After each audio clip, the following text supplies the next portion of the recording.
Well, hello there, my fellow FileMaker friends, fans, and developers. This is Matt Petrowski bringing you these FileMaker tutorials over at FileMakerMagazine.com. In this video tutorial, we are taking a look at the topic of off-screen tips and tricks. We're taking advantage of FileMaker's off-screen areas on layouts.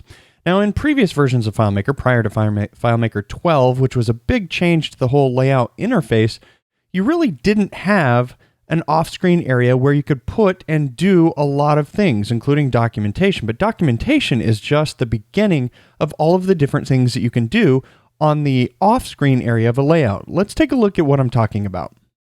All right, so the file that I'm going to be using to showcase all of the things, or just some of the things that you can do with off-screen tips, is my Theme Studio product. Now, the Theme Studio product is something that it's FileMaker software that I create that allows you to do a lot of manipulation to a lot of different things that deal with developing layouts. That includes icons and layouts, etc. But this isn't a promo video. This is an educational video learning about these off-screen tricks. Now, the reason that I have this particular layout up is because this is the startup layout of my FileMaker solution.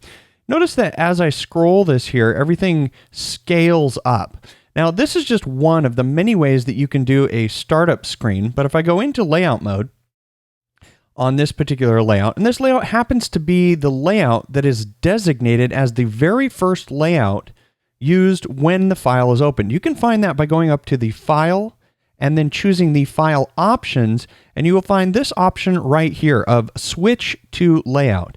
Now, the layout that I have is called Startup, and there are some tricks that you can do. You can use a dedicated table. In this case, I believe I have a table called Startup, which just happens to be named the exact same, but that table is completely empty. And what this does is when you start up on a layout that is completely empty, FileMaker doesn't have to load any data. It does take a look at the relationship graph, but it doesn't have to load anything.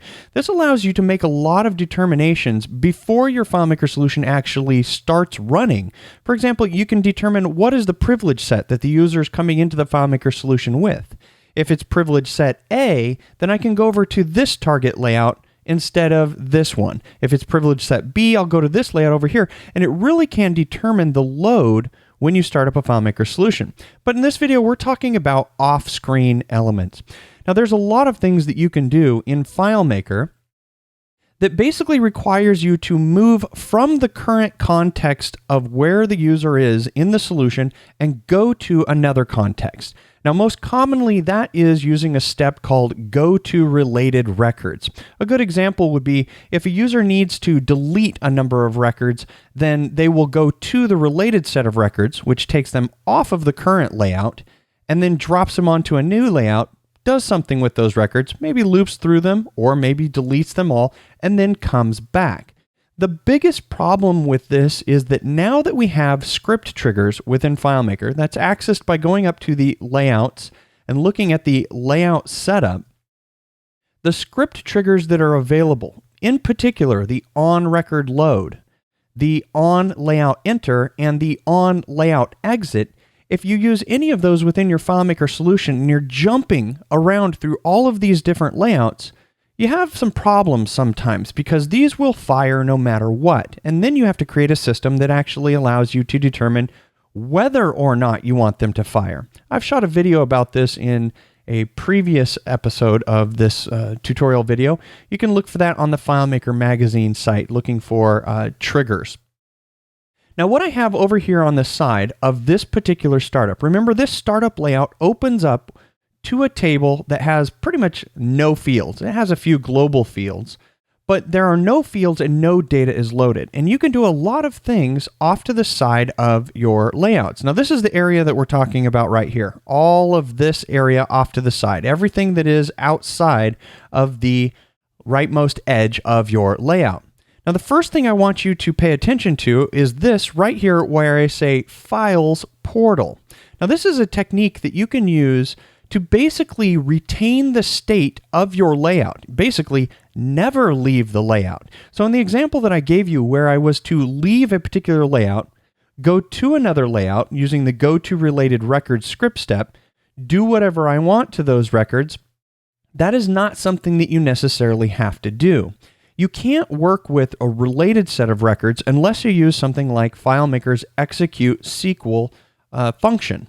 But if you are on a layout and you want to do things with a set of records, there's absolutely nothing wrong with having a hidden portal off to the edge. Now you can see right here that this portal actually has just a portion inside the layout. Now, because this is my startup layout, I know that the user is probably rarely, if ever, going to click in this area. And if you're really concerned, what you can do is you can click and drag this so that it's really only a very thin hair strip of available area crossing into the boundary of the actual layout. But what this allows you to do is this allows you to basically work with a set of related records, whatever you're going to do. You can loop through this portal. You can delete records from this portal. You can do exports from this portal. So here I have this little note right here, and the portal has no fields in it. There's absolutely nothing. This is just a regular text block, and it's here in order to indicate to me that this is a files portal. In fact, we'll take a look at this on another layout. Now, the reason that I have this here on startup is that on startup, I set a value to a global field. That global field initiates a connection to a related set of records called settings, let's call it.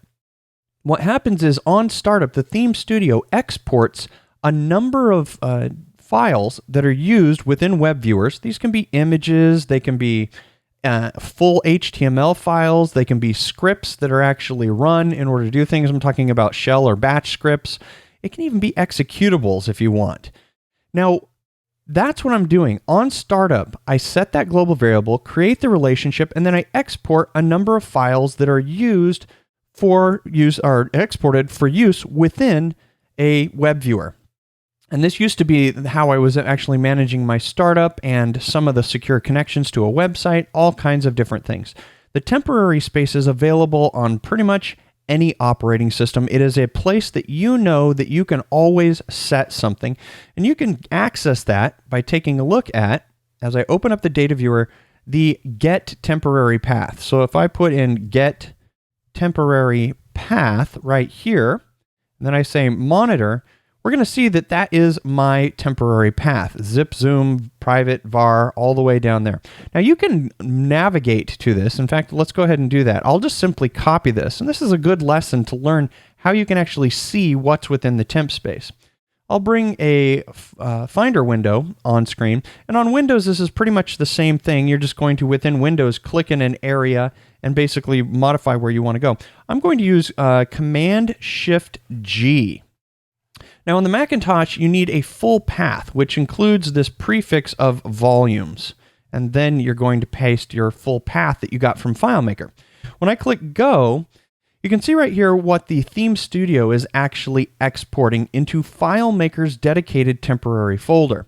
I've got some jQuery, which I'm actually including into a web viewer in order to use jQuery. Now, this is one of multiple ways of actually including things like JavaScript and CSS. We're going to see another one in this very video.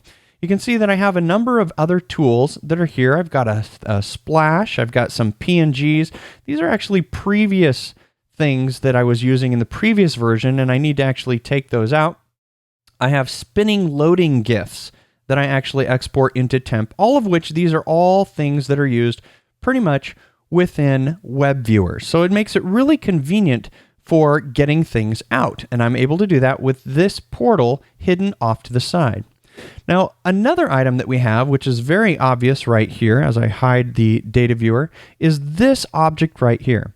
Now, this is something that I do quite a lot in terms of my development because it gives me a singular location where I can put a lot of FileMaker code. This, if you don't already know, is pretty much just a standard text object. You can see right here in the inspector that we can see that this is a text object. Now, the text object can, of course, contain any text, but that text can also be FileMaker code. And if you look at this, what I have here is I have a valid FileMaker let statement. This let statement is actually saying I want to set these global variables. Now on startup, there's a number of ways that you can evaluate this. The most assured way of evaluating this is to simply use it as part of your startup script. That's the script that actually runs from the file options within the script triggers of the on first window open. You can see right there that mine is named startup. That startup script actually, because context is already known to be this startup layout, simply calls this object using the getLayoutObject attribute, pulling the contents. We can see right here that from the position tab that the text startup is the name of this object. So you would be able to see that I would have a startup script, and that startup script would call the function getLayoutObject attribute, getting the text startup content and then evaluating it. Now I happen to be stripping out these portions of the let statements because you can also evaluate this in a second way. In fact, if we take a look at the conditional formatting, when I right click on this at conditional formatting, you can see that I'm simply running a FileMaker calculation right here that says I want you to evaluate self. Now the evaluate function basically says I want you to take whatever I give you and run it through FileMaker's calculation engine. That's exactly what evaluate does. The self function simply pulls out everything that's within this text block. What's within the text block? Well, it's a valid FileMaker calculation. In fact, if it's not valid, you can see that I'm wrapping the evaluation error around that, and I'm setting the fill color to red. So let's take a look at what happens if we make an invalid FileMaker calculation. Now the let statement requires that semicolon at the end of each of the different functions. When I click off of this and I go into browse mode, notice the red strip that I have right here. This red strip is a very clear indication that this FileMaker text block will not evaluate as valid FileMaker code. It's a very simplistic way of seeing whether or not this is actually valid FileMaker code. Now, of course, I pre-test all of this within the data viewer, within a watch variable. I can basically, or within a watch calculation, I can create this calculation, copy it, take it in, evaluate. If it passes FileMaker's syntax check, then fine, I can paste it right within here. So that's the second of the two that I have. The first is that portal, using a portal for retaining your state, meaning staying on the layout and doing whatever you want to related records. This can be a dynamic portal, meaning it can be what it shows can be controlled by a value that's put into a global variable, or it can be a static portal where it's a constant connection to a given set of related records that you're going to allow the user to manipulate. The second is putting FileMaker code within a text block and doing whatever you want. Now let's take a look at this one particular item right here where I'm setting a global variable of html.js.jQuery. Now I already explained to you that on startup, I'm actually cycling through a number of fields and exporting actual files like jQuery JavaScript, which allows me to integrate that into a FileMaker web viewer. I can use that by using the getTemporaryPath where it was exported to and simply referencing it. But you can also load different code fragments such as CSS or JavaScript directly into global variables. This makes them universally accessible. For example, within the Theme Studio, I have boilerplate code. In fact, we'll take a look at that. It's within a custom function. As I bring up the custom functions and scroll down to the web viewer custom functions that I have, you're going to notice that I have a suite of them. I have web viewer, which includes type, head, CSS, and body, very common elements within HTML. I have web viewer information, and I have web viewer progress, and I have web viewer simple, and I have web viewer site theme. Now, all of these web viewer custom functions are basically acting as templates for predetermined sets of how I want to display information, basically using a particular theme. So if I take a look at this web viewer site theme, you're going to see that I have the global variable of HTML, JS, jQuery, HTML, JS, Bootstrap. Here's Bootstrap for CSS and Bootstrap theme for CSS. Now, I of course could have referenced these and formerly was referencing them using the getTemporaryPath. You can see right here that I'm using the getTemporaryPath, and I was actually creating a path variable to the temporary location where files are exported. But in this second option of actually reading this back into a global variable, it makes this a little bit more quick. I mean, you're still referencing the file on a local drive, but both of them are pretty fast.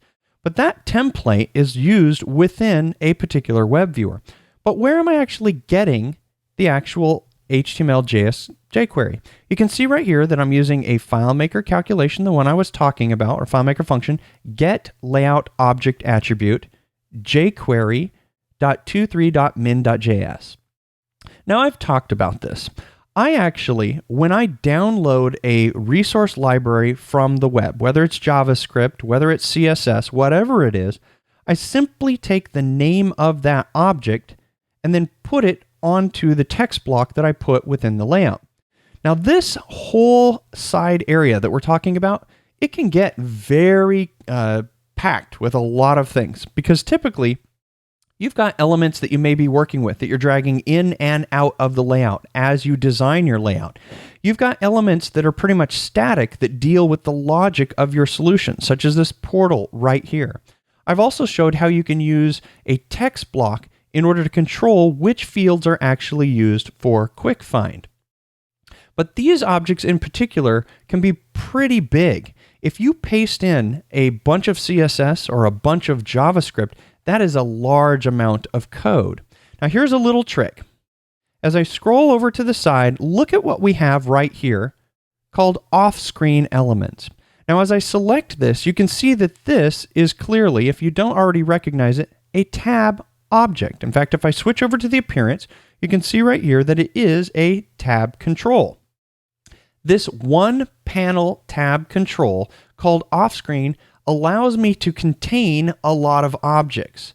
As opposed to simply sticking a lot of them onto the layout, it's much easier for me to use a tab panel, because a tab panel or a slider or a portal act as containers for other objects. So look at what I have right here. I have a piece of text which basically tells me what I have within this panel. So where is everything? Well, if I do a Command A, notice these other boxes off to the side. There's a lot of boxes off to the side. So this is a really cool trick for storing things off screen. Use a tab panel, and as I scroll out, lo and behold, there I have all of my text blocks with the code that I copied directly from within the files. Now I don't have to do any escaping for all of the quotes. I don't have to do anything. I simply copy what's the contents of the file and paste it into a text block. Looking at the position tab, you can see that this one is named jQuery-2.1.3.min.js, exactly what the name of the file was when I downloaded it from the jQuery website. I also happen to have a jQuery table sorter that's an add-on to jQuery. I've got Bootstrap right here. All of them named exactly as I took from the actual file. Now what makes this really cool, obviously, because you can see now, is that I can, once I put those elements in there, I can basically, if I can get this to not scroll so fast, there we go, I can basically collapse this down and make it as small as I want. And the piece of text that I put here that I can see actually includes the code that I might want to use in the rest of my FileMaker solution, so that I can just copy what I need. If I only want Bootstrap, I'll just copy this code right here, which is FileMaker functions referencing the text blocks that are within this particular tab panel. It makes it really easy to work with all of this code.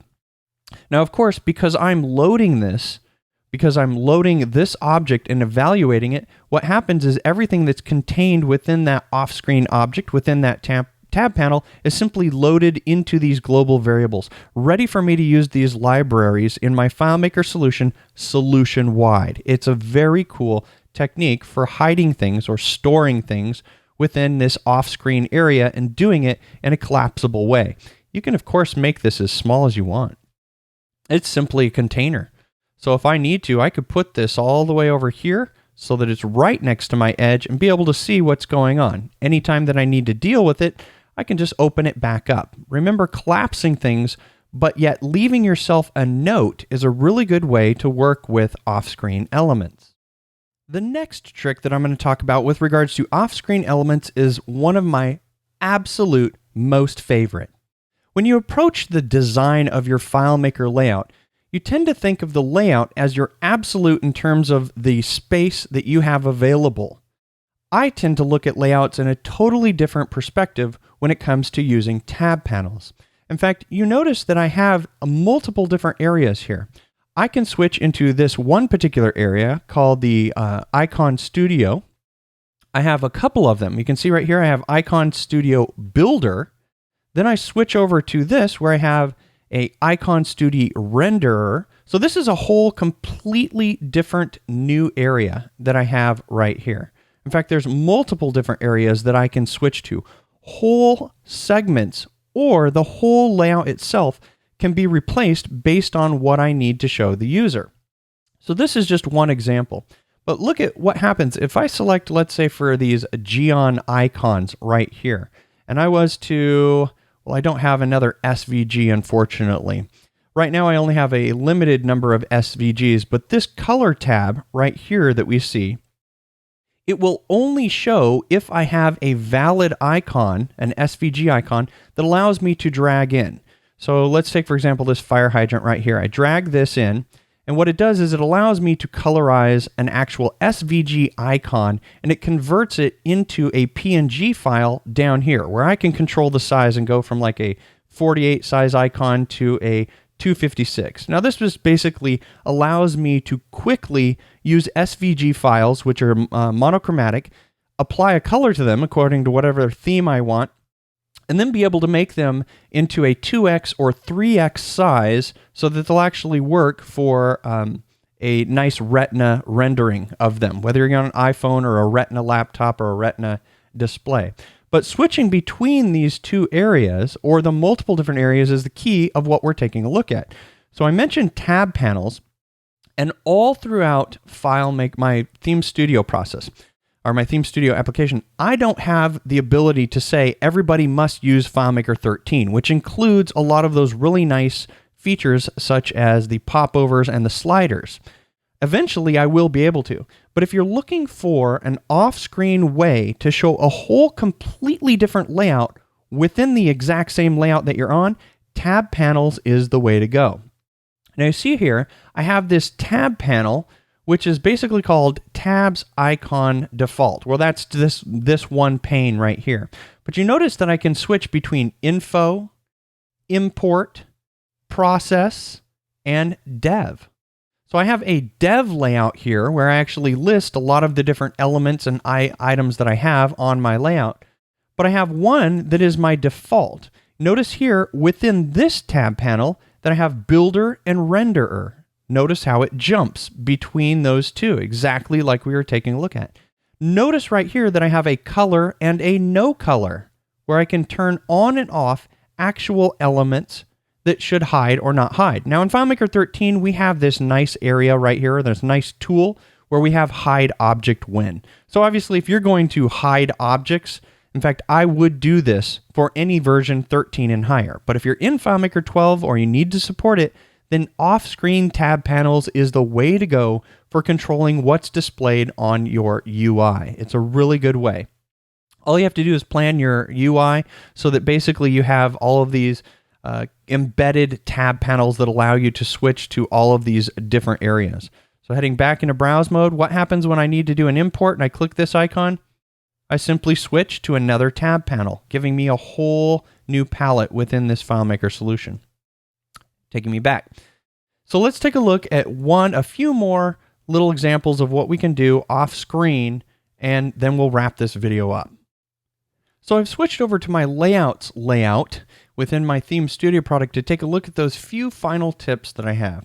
Now I think it's pretty much a given that you can include documentation over in the side area of your layouts. But one of the things that FileMaker suffers from is it has this old legacy method of dealing with certain fields, such as insert text or insert calculated text or insert now from device or insert from URL. For some odd reason, we always have to have that field be on the layout, as if we couldn't just insert directly into a variable. Well, given that the layout that you want to insert into, which is sometimes a utility field, you don't always want to have that directly on the layout. In fact, it used to be that you would make the actual field like maybe 1 pixel and shove it up into the corner. But that's sort of hidden and very obscured in terms of working with your layouts. Now here you can see that I've got this note. Portals above, do not remove from this layout. That's a pretty clear note about my documentation. Within the portal itself, I've already mentioned that I actually put a pointer of where this actual portal points to or references. Here you can see that it's my delete sources portal, which allows me to conveniently delete those sources. I also have a second portal. So I tend to like to stack my portals up towards the top, hang them inside the actual layout, and then actually give myself a note. Then the rest of my interface, I have all of my different tab panels, which allows me to switch right here. And then as we get to the bottom, you can see down here, notice keep a portion of these fields below within the layout. So this is basically a stack of all of my different fields that requires me to have them available in order to work with things such as insert from URL or insert from device or insert from whatever. All the inserts that require you to have a field on the screen. Now, of course, you've got the ability to have all of your design elements that you're basically experimenting with or your documentation. It's basically just using this off-screen area in order to optimize its use. Keeping your documentation in one area, keeping things within tab panels in order to isolate them from other things and plus have a larger collection. You can always scroll out to the side and then work with whatever you need to work with out here. Just like you do within the relationship graph, if I need a tab panel and I'm just going to call this hidden or whatever it is, I can do whatever I want over here to the side, make it really small, give myself a note, obviously bring this back into this area right here so that it's visible, and then just move this back over when I'm working on the layout if I need to actually modify things within this.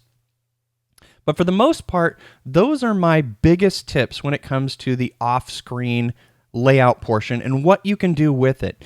If you have things that you've done, I would love to hear about them because keeping things really lean and efficient within FileMaker is becoming a really big reality. Where we had to have a lot of duplicate objects previously in FileMaker, we had to do a lot of little tricks, hurdles, and workarounds.